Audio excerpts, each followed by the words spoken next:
के पास आएंगे। और देखिए इस बीच एक और बड़ी खबर, जहां राज्यसभा सीएम नीतीश कुमार जाएंगे, खुद उन्होंने पोस्ट कर उन्होंने ऐलान कर दिया 10 अप्रैल तक सीएम नीतीश कुमार रहेंगे। तो देखिए औपचारिकताएं पूरी करनी है और इन सब के बीच 10 अप्रैल तक का राज्यसभा का जो कार्यकाल है वो है। तो नीतीश कुमार 10 अप्रैल के बाद जो नया कार्यकाल है उसकी शुरुआत हो जाएगी। तो देखिए किस तरीके से जो 2 दशकों की सियासत है वो अब बदल रही है, आज इस परिस्थिति में बदल रही है। राज्यसभा सीएम नीतीश कुमार जा रहे हैं, 1:30 से 2 बजे का वक्त होगा जब नीतीश कुमार नॉमिनेशन करेंगे और उधर गृह मंत्री भी अब थोड़ी देर में पहुंचने वाले हैं पटना। आनंद हमारे साथ न्यूज 18 संवाददाता फोन लाइन पर। आनंद, अब यह स्पष्ट कि नीतीश कुमार राज्यसभा जा रहे हैं और क्या हलचल बढ़ रही है, क्या अपडेट आपके पास?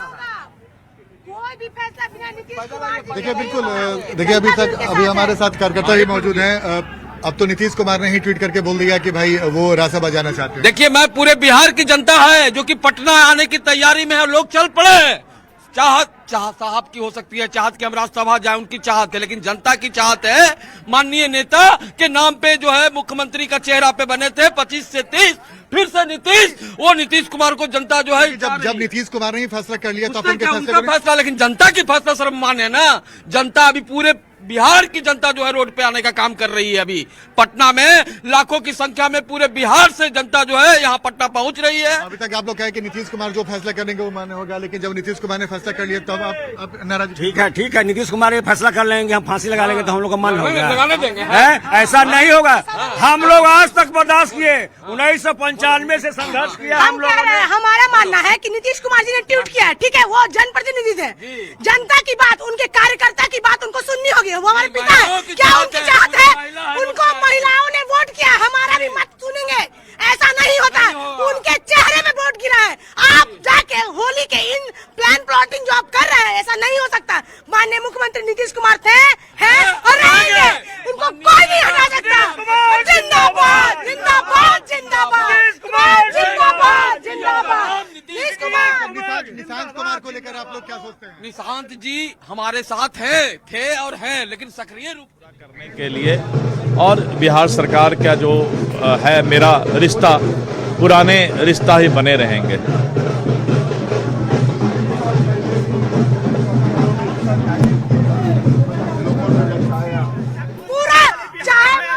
बिहार परिवार है नीतीश कुमार का, ये परिवार को छोड़ के वो नहीं जा सकते और ये परिवार हमेशा उनके साथ रहेगी। नीतीश कुमार को बिहार दिया है मैंडेट, 25 से 30 बिहार के मुख्यमंत्री नीतीश कुमार के चेहरे पर चुनाव लड़ा गया है, ऐसे बीच में छोड़ कर जाने नहीं देंगे हम लोग। और ऐसे हमारे कार्यकर्ता को रोका जा रहा है, क्यों रोका जा रहा है? हमारे माननीय मुख्यमंत्री जी के नीतीश कुमार के नाम पर इतना वोट उनको आया है, नहीं तो ऐसे नहीं आता, एकदम नहीं। अमित शाह को होश में आना होगा। कल आधा जनता बिहार के जब खबर देखा तो कोई होली नहीं मनाया बिहार में, इतना दुखमय कुमार मुख्यमंत्री। ये भावना है कार्यकर्ताओं की जिसे आप सुन रहे थे, हम लगातार सुनाने की कोशिश कर रहे हैं। उनकी नाराजगी नीतीश कुमार के ट्वीट करने के बाद भी कार्यकर्ता मानने को तैयार नहीं है और उन्होंने कहा कि फैसला बदलना होगा।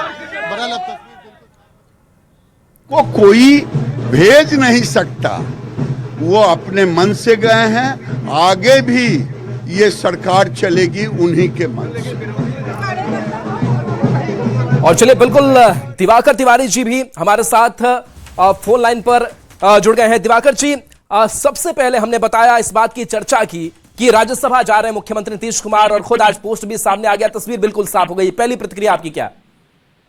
देखिए, नीतीश कुमार राज्यसभा जा रहे हैं और जो संवैधानिक प्रक्रिया है 16 मार्च को वो राज्यसभा के लिए चुने जाएंगे।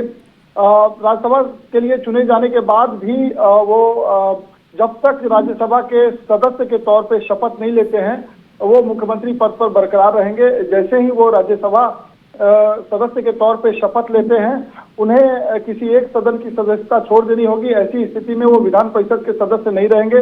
विधान परिषद के सदस्य के तौर पे विधान परिषद की सदस्यता से इस्तीफा देंगे और नीतीश कुमार जो है अभी मुख्यमंत्री के तौर पे जो चर्चा हो रही है कि किसी नए चेहरे का शपथ ग्रहण कराया जा सकता है, तो फिलहाल नीतीश कुमार अपने पद पर बने रह सकते हैं जब तक वो राज्यसभा सदस्य नहीं चुने जाते हैं। नीतीश कुमार निशांत कुमार से भी चर्चा किए हैं और जो सूत्रों से खबर आ रही है कि देर रात जो है निशांत कुमार से उनकी चर्चा हुई है बदलते राजनीतिक घटनाक्रमों पर उन्होंने निशांत कुमार को अवगत कराया। साथ ही निशांत कुमार को कन्विंस करने की कोशिश की, किस तरीके से उनका राजनीतिक कार्यकाल रहा, किस तरीके से बिहार के मुख्यमंत्री के तौर पे उन्होंने काम किए हैं, क्या चुनौतियां आ सकती है, क्या समस्याएं हो सकती है। काफी देर तक उन्होंने चर्चा की और आज भी उनकी चर्चा हो रही है। वरिष्ठ नेता जेडीयू के हैं, वो भी लगातार निशांत से बातचीत कर रहे हैं, निशांत की नई भूमिका को लेकर उनको अवगत करा रहे हैं और उनको मनाने की कोशिश है कि आप डिप्टी मुख्यमंत्री के तौर पे कमान संभालें, जेडीयू के भविष्य की चुनौतियों को भी आप जो है समझें और भविष्य की संभावनाओं को समझें और इस रणनीति के तहत आप आगे आए और जेडीयू की कमान संभालें। तो फिलहाल उनको डिप्टी मुख्यमंत्री के तौर पे आगे लाया जाएगा और आने वाले दिनों में हो सकता है कि निशांत कुमार के पास और भी भूमिकाएं हों, उनकी राजनीतिक सक्रियता बढ़ेगी जैसे जैसे और उनके अनुभव जैसे जैसे बढ़ते जाएंगे, जेडीयू की जो है कमान उनके हाथों में आती जाएगी। तो अभी फिलहाल जो प्रक्रियाएं चल रही है, सबसे पहले हमने ये कहा था कि नीतीश कुमार जो है राज्यसभा जाएंगे और ये खबर पक्की हो गई है, खबर पर मुहर लगी है न्यूज़ 18 के। और जैसे जैसे खबरें डेवलप हो रही है, हम लगातार अपने दर्शकों को उन खबरों से दिवाकर जी 10 अप्रैल तक मुख्यमंत्री की कुर्सी संभालते रहेंगे मुख्यमंत्री नीतीश कुमार। कहा यह भी जा रहा है कि सरकार नई सरकार गठन की कोई जल्दबाजी नहीं है, लेकिन इस 10 अप्रैल के वक्त तक के बीच क्या टास्क होमवर्क जो है वो बीजेपी भी पूरा करेगी या फिर कर ली होगी? जी बिल्कुल, 10 अप्रैल के बीच में नए मुख्यमंत्री का चयन होना है, नए मंत्रिमंडल का गठन होगा, क्योंकि जैसे ही मुख्यमंत्री बदलेंगे पूरी सरकार बदल जाएगी, उस कैबिनेट को इस्तीफा देना होगा और फिर नए सरकार के गठन की प्रक्रिया शुरू होगी। मुख्यमंत्री नए होंगे तो उनके साथ कैबिनेट भी नया होगा और कैबिनेट में कौन कौन से चेहरे होंगे, बीजेपी कोटे से कितने सदस्यों को शामिल किया जाएगा, जेडीयू से कितने सदस्यों को शामिल किया जाएगा, ये सारी बातें गौर करने वाली बात है। और वो सारी प्रक्रियाएं अब शुरू हो गई है। वरिष्ठ नेताओं के बीच काफी कुछ चल रहा है, बहुत सारी बातें आधिकारिक तौर पे बाहर नहीं आ रही है, लेकिन सूत्रों से जो भी जानकारी मिल रही है हम अपने दर्शकों को सबसे पहले बताने की कोशिश कर रहे हैं, उनको अवगत कराने की कोशिश कर रहे हैं। तो अब ये प्रक्रियाएं चल रही हैं। जैसे ही अमित शाह आते हैं, राष्ट्रीय अध्यक्ष नितिन नवीन भी पटना में मौजूद हैं, तो बीजेपी के टॉप लीडरशिप यहाँ होंगे, साथ ही जेडीयू के सभी टॉप लीडरशिप यहाँ मौजूद हैं। तो अगली सरकार की रूपरेखा क्या होगी, मंत्रिमंडल का स्वरूप क्या होगा, मुख्यमंत्री का चेहरा कौन सा होगा जिसपे सभी दलों की, एनडीए के सभी घटक दलों की सहमति बने, उसको लेकर बातचीत होगी। और ये सारी प्रक्रियाएं अब लगातार चल रही है, खबरें डेवलप हो रही है और उन खबरों से हम अवगत करा रहे हैं अपने दर्शकों को। दिवाकर जी, डिप्टी सीएम का 1 या 2 पद, इसको लेकर के कुछ डेवलपमेंट अब तक हुआ क्या? देखिए, जब बीजेपी का कोई चेहरा होगा, जब बीजेपी की सदस्य संख्या ज्यादा थी तो बीजेपी ने 2 डिप्टी सीएम का दावा किया था। अब नीतीश कुमार के बेटे निशांत कुमार को डिप्टी सीएम का पद सौंपा जाता है, तो ऐसे में देखने वाली बात होगी क्या उनके समकक्ष कोई डिप्टी सीएम होगा, क्योंकि बीजेपी का जब सीएम होगा तो जेडीयू चाहेगी कि निशांत कुमार ही बड़ी भूमिका में रहें, उनके समकक्ष कोई इस तरह का चेहरा ना हो कि फिर आगे की उनकी जो चुनौतियां हैं उससे निपटने में उनको मुश्किलों का सामना करना पड़े। जी चलिए, बिल्कुल दिवाकर जी, आप इस पूरी घटनाक्रम पर नजर बना करके रखिए। हम फिर से आपसे बात करेंगे और इस खबर के विश्लेषण को भी समझेंगे। और हमारे साथ गेस्ट भी जुड़े हुए हैं, संजय जी और अभिरंजन जी जुड़े हुए हैं। संजय जी, आपके पास आते हैं हम, और चूंकि हमने अब निशांत की बात कर ली कि डिप्टी सीएम के पद पर वो विराजमान होंगे, लेकिन बीजेपी की तरफ से अगर बात करें, अगर बीजेपी की तरफ से नया चेहरा सामने आता है, 2 दशकों की राजनीति नीतीश कुमार ने की, नए चेहरे को एडेप्ट करना बिहार की जनता के लिए कितना आसान या फिर मुश्किल होगा? नहीं, देखिए, जनता को मतलब होता है उनके विकास कार्यों से, वेलफेयर स्कीम से, जनता की इच्छा और आकांक्षाओं पर खरे उतरने से। वो पार्टी से ज्यादा इंपॉर्टेंट होता है कि वो मुख्यमंत्री जो होंगे वो परफॉर्मिंग मुख्यमंत्री होंगे या नहीं होंगे, जिम्मेवारी के साथ काम करने वाले मुख्यमंत्री होंगे या नहीं होंगे, अकाउंटेबल जनता के प्रति होंगे या नहीं होंगे, ये डिपेंड करता है। इसलिए वो, अगर जनता ने एनडीए गठबंधन को बहुमत दिया, लैंडस्लाइड विक्ट्री दी, तो उनको तो पता है कि वो चाहे जेडीयू के मुख्यमंत्री के तौर पर नीतीश कुमार जी हों या बीजेपी कोई अपना मुख्यमंत्री दे, लेकिन क्या वो मुख्यमंत्री परफॉर्म करके दिखाए? चूंकि एक सवाल है, एक चुनौती है, नीतीश कुमार जी ने जितनी बड़ी लकीर खींच दी है, जिस तरह से उन्होंने बिहार को एक दिशा दी, पटरी पर। चलिए बिल्कुल आपके पास आएंगे और देखिए बड़ी खबर, जहां निशांत कुमार जेडीयू की कमान संभालेंगे, तो बड़ी खबर सूत्रों के हवाले से आप तक पहुंचा रहे हैं। डिप्टी सीएम बे निशांत कुमार बनेंगे। तो देखिए जिस सक्रिय राजनीति की बात हो रही थी, जेडीयू का दारोमदार अब निशांत कुमार के कंधों पर होगा। तो देखिए नीतीश कुमार के दिल्ली जाने के बाद से यह बड़ी जिम्मेदारी अब निशांत के हाथों में आएगी, यानी कि अब नीतीश से निशांत का जो जेडीयू है वो सफर अब तय करेगा और जेडीयू को नई ऊंचाई पर ले जाने की बड़ी चुनौती भी होगी। हालांकि निशांत कुमार की अगर बात करें तो निशांत कुमार ने अपने पिता के साथ उस राजनीति को बड़े ही करीब से देखा है, समझा है और ऐसे में वो परिपक्व भी जरूर होंगे। हालांकि ये बात जरूर कही जा रही है कि वो कभी सड़कों पर नहीं रहे, कोई बड़ी सक्रिय राजनीति में का हिस्सेदार नहीं रहे, लेकिन फिर भी उनकी समझ जो है वो जरूर परिपक्व है। दिवाकर तिवारी जी हमारे साथ जुड़े हुए हैं। दिवाकर जी, अब जेडीयू की कमान निशांत के हाथों में, लाइन पर बने रहे। तो चलिए एक बार फिर से संपर्क करने की कोशिश करेंगे, लेकिन निशांत कुमार को लेकर के बड़ी खबर, जहां जेडीयू की कमान संभालेंगे, अपनी जो दिशा है वो तय करेंगे और जाहिर सी बात है चूंकि राष्ट्रीय अध्यक्ष नीतीश कुमार हैं, जेडीयू के तो संरक्षण भी मिलता रहेगा और दिशा निर्देश भी नीतीश कुमार का मिलता रहेगा। और खुद पोस्ट भी जो किया था नीतीश कुमार ने, उसमें कहा कि वो दूर नहीं जा रहे हैं, लेकिन राज्यसभा उनको जाना है, वो राज्यसभा जा रहे हैं। लेकिन दिवाकर तिवारी जी एक बार फिर से जुड़ गए हैं। दिवाकर जी, जेडीयू की कमान नीतीश के बाद निशांत संभालेंगे, किस तरीके से इस बदलाव को देख रहे हैं? देखिए, थोड़ी देर पहले ही मैं इस बात का जिक्र कर रहा था कि नीतीश कुमार ने देर रात तक जो है निशांत कुमार से बातचीत की और उनको अपने अनुभव और आगे आने वाले निशांत कुमार के सामने चुनौतियां हैं उससे अवगत कराया। उन्होंने किस तरीके से सरकार और संगठन को चलाना है इसको लेकर भी अपने अनुभव को साझा किया और निशांत कुमार को ज़हनी तौर पे तैयार करने के लिए नीतीश कुमार ने काफी देर तक उनसे बातचीत की और उसी का असर है कि निशांत कुमार अब तैयार हो गए हैं, जेडीयू की कमान संभालेंगे और साथ ही डिप्टी सीएम का जो पद है वो भी संभालेंगे। तो अब ये खबर जो हम लगातार चला रहे थे, लगातार अपने दर्शकों को बता रहे थे, न्यूज़ 18 की खबर पर मुहर लगी है और हम लगातार ये बता रहे हैं कि जिन खबरों को हम अपने सूत्रों से क्रॉस चेक करने के बाद स्क्रीन पर ला रहे हैं तो उस पर भरोसा करें और हम धीरे धीरे सभी खबरें जो है अपने दर्शकों तक लाएंगे और पक्की खबरें लाएंगे। निशांत कुमार को लेकर हमने ये कहा था कि उनको जेडीयू में बड़ी भूमिका दी जा सकती है, तो अब मैं थोड़ी देर पहले ही ये जिक्र कर रहा था कि डिप्टी सीएम पर उनकी तैनाती होगी, साथ ही समय के साथ उनको जेडीयू की भी बड़ी जिम्मेदारियां मिलेगी।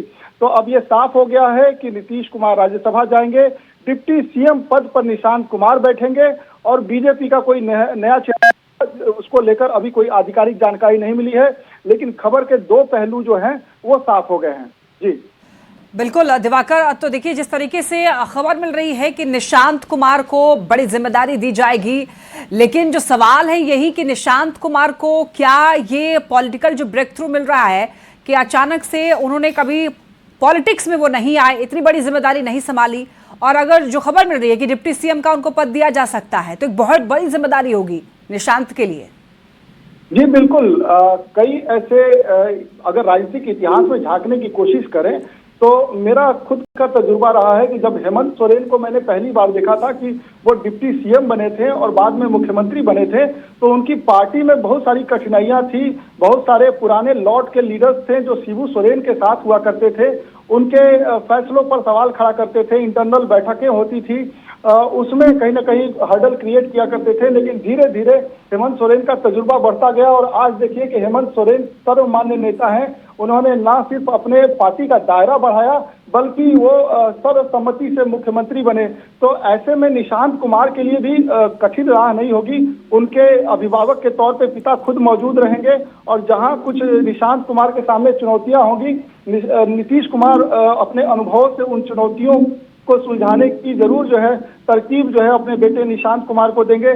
साथ ही बीजेपी के वरिष्ठ नेता होंगे, जेडीयू में भी काफी वरिष्ठ नेता हैं। आपने देखा कि किस तरीके से 3 दिन पहले जेडीयू नेताओं के बयान आए, उन्होंने खुद ये डिमांड की कि निशांत कुमार को आगे आना चाहिए, राजनीतिक सक्रियता दिखानी चाहिए और बड़े जिम्मेदारियों को अपने हाथ में लेनी चाहिए। तो ऐसे में आप समझ सकते हैं कि किस तरीके से निशांत कुमार के लिए अनुकूल माहौल बनाया जा रहा है। और जेडीयू नेताओं को भी पता है कि अगर जेडीयू के भविष्य को आगे लेकर चलना है तो निशांत कुमार को आगे लाना होगा। लौटेंगे आपके पास दिवाकर जी, हमारे साथ राजनीतिक विशेषज्ञ भी जुड़े हुए हैं और हमारे साथ संजय जी बने हुए हैं। संजय जी, आपसे सवाल मेरा देखिए यही होगा कि अगर निशांत को ये जिम्मेदारी मिलती है तो ये कह सकते हैं कि उनके लिए काफी नया होगा, चुनावी अनुभव उनके पास कह सकते हैं खासतौर पर नहीं है, और जेडीयू के जो जमीनी कार्यकर्ता हैं, वरिष्ठ नेता हैं, उनके बीच में क्या वो जगह बना पाएंगे? और सवाल ये भी होगा कि क्या ये पार्टी के लिए मास्टर स्ट्रोक होगा या फिर कहीं ना कहीं ये जोखिम भरा हो सकता है पार्टी के लिए? आपका क्या कहना होगा इस पर?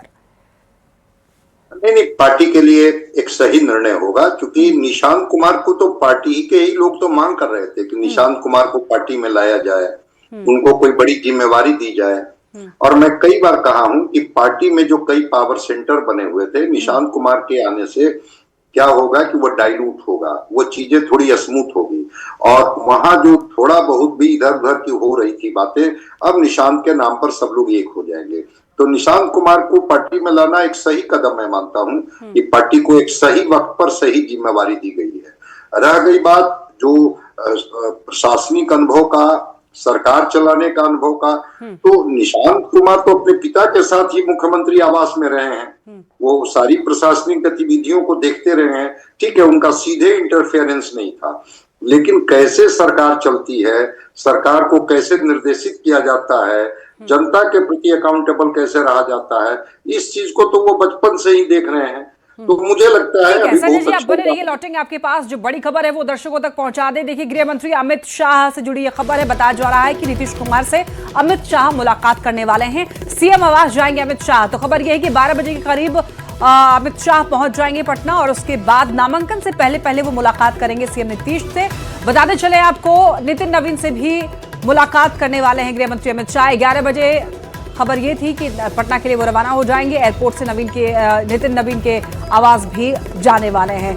तो अमित शाह से जुड़ी यही खबर, नामांकन से पहले मुलाकात करने वाले हैं नीतीश कुमार से। ज्यादा जानकारी देंगे न्यूज़ 18 संवाददाता शैलेंद्र हमारे साथ जुड़ रहे हैं। शैलेंद्र, देखिए खबर ये मिल रही है कि गृह मंत्री अमित शाह नीतीश कुमार से मुलाकात करने वाले हैं। क्या समय रहने वाला है मुलाकात का? देखिए, अमित शाह जब पटना पहुंचेंगे उसके बाद सीधे वो भाजपा के राष्ट्रीय अध्यक्ष नितिन नवीन के आवास जाएंगे, जहां पर एक छोटी बैठक होगी जिसमें चूंकि बिहार में बड़ा सियासी हलचल है इस वक्त, तो उस पर बातचीत होगी। और उसके बाद जो जानकारी मिल रही है, अमित शाह मुख्यमंत्री नीतीश कुमार से भी मुलाकात कर सकते हैं और मुलाकात करने के लिए वो एक अन्य मार्ग सीएम हाउस भी जा सकते हैं। तो कहा जा सकता है कि जिस तरीके से सियासी हलचल बिहार में है उसको देखते हुए जब अमित शाह पटना आए हैं तो तमाम नेताओं के साथ उनकी बातचीत होगी। और सबसे बड़ी बात है कि मुख्यमंत्री नीतीश कुमार से भी उनकी मुलाकात होगी, चूंकि अब आगे की रणनीति तय करनी है।